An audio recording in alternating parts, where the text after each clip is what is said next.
Hello, folks. Donald Trump lies an awful lot. He lies so much that most of his lies go unchallenged, even unnoticed. Lying is so normal to him that his supporters and critics alike often just dismiss it as a character flaw that he can't help. But it goes way beyond that. In making his lies so numerous and constant, Trump has baked lies into the fabric and substance of his administration and its policies. And in pressing forward with his agenda, Trump has maneuvered his staff, his cabinet, the Republican Party, and his loyal base of millions of Americans into active ignorance, and often into the worst kind of ignorance, willful, intentional ignorance, ignorance that rejects all inconvenient realities. Let's consider how we got here.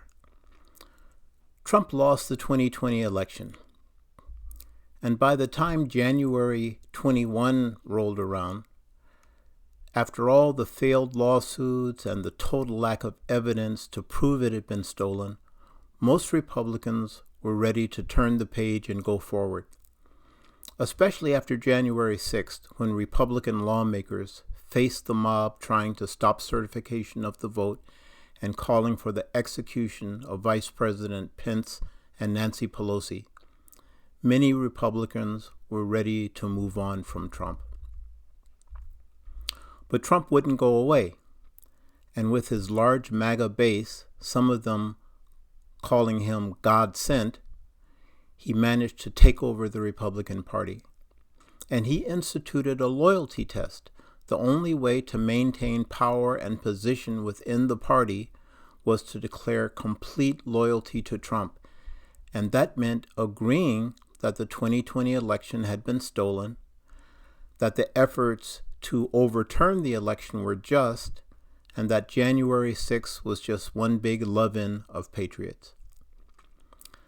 Those many Republicans who knew the truth and who knew of Trump's corruption, who knew that he tried to subvert the will of the American people, they were faced with a choice. They could choose truth and integrity, and their political career was probably over. Or they could choose the big lie and obedience, and they could still have a future. And sadly, almost the entire party chose the latter course. This is how the Republican Party became the Rhino Party.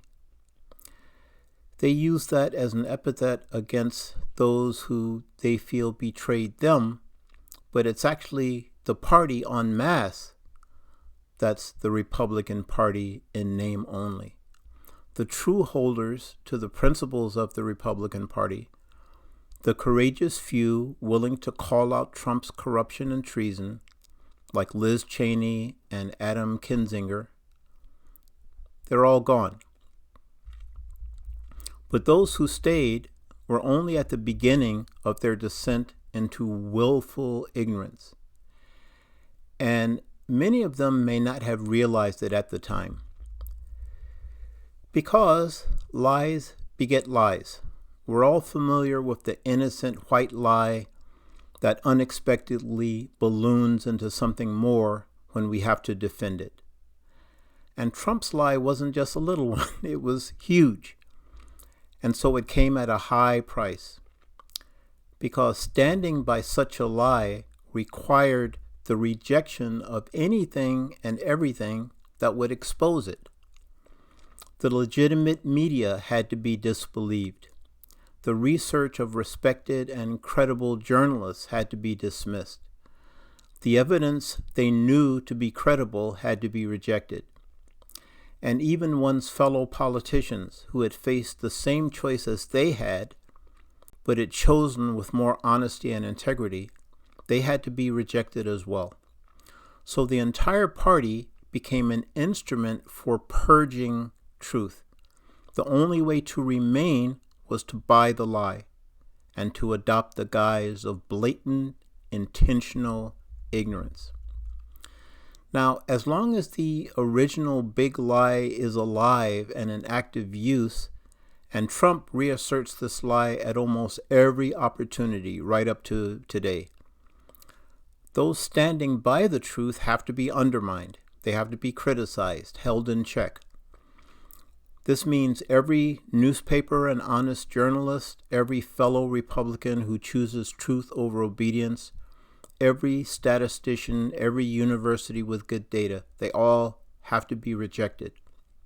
This is why this very week, 5 years after losing the election, Trump had the FBI raid the Fulton County, Georgia election office, one of the offices that stood by the legitimacy of the state's vote in favor of Joe Biden.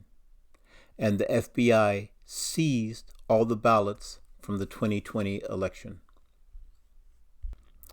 Wonder what they'll try to do with them.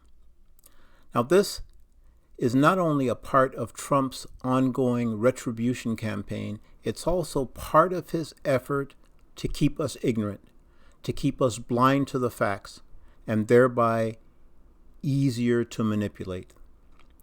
This is manufactured ignorance.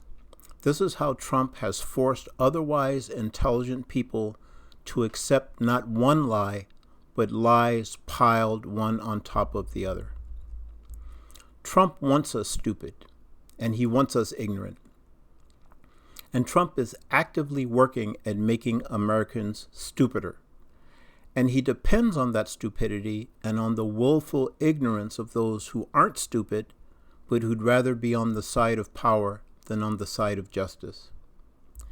He counts on the stupidity and willful ignorance, so that, for one, we'll buy into the notion that immigrants who created the United States and who are responsible for the ongoing push for human rights and greater opportunity that have been America's pride, after all, that they are responsible for our decline and for our weakness and for our corruption.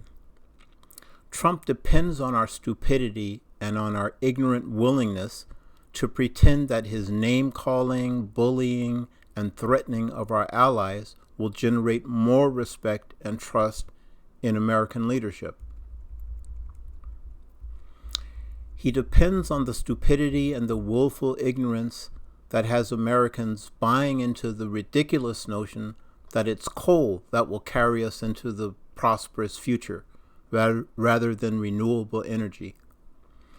He counts on our stupidity and our willful ignorance to overlook all of his criminal and unconstitutional acts as president, blatantly using his office to enrich himself while allowing millions of Americans to remain homeless or to lose their health care. Keeping Americans stupid and uninformed is why he sues news outlets and law firms that call his tactics and policies into question. It's why he calls for the impeachment of judges, why he labels patriots traitors and traitors patriots. It's why he bullies universities that seek to expand the critical thinking skills of students, which is exactly what universities are supposed to do. Keeping Americans stupid and willfully ignorant is why he wants to force museums and other cultural institutions to turn away from diversity and from honest and critical explorations of America's past. And Trump is so brazen and confident about his ability to keep us ignorant that just in the last couple of weeks, he's tried to get us to disbelieve the reality right before our eyes. He tried to get Americans to deny the murders of Renee Good and Alex Pretti, two U.S. citizens trying to protect their community against the lawless and arbitrary violence of poorly trained and heavily armed and masked federal agents. They were murdered, and immediately after that, without even a pretense of looking for answers, they were blamed for their own murders with the enormous lie that they were attempting to kill the agents that murdered them. This is a demand for our stupidity and our willful ignorance. The administration knew that there was video and that there were witnesses. they dare to broadcast these lies anyway. They count on our stupidity and on our willful ignorance, and they're confident of getting it because our willful stupidity has carried them this far already. After all, we the people have already restored a man to the most powerful position on earth who attempted to reject the will of we the people when he tried to steal our election. We've already gone along with the massive enriching of the already too rich at the expense of the poorest members of society. We've already gone along with the process of hamstringing our universities and public schools, our museums and media, so that our children will grow up stupid and ignorant whether they choose to be or not. How much else might we do, we the willfully ignorant? Maybe we'll stand by while the next election is rigged, which will make it all the easier to rig the one after that.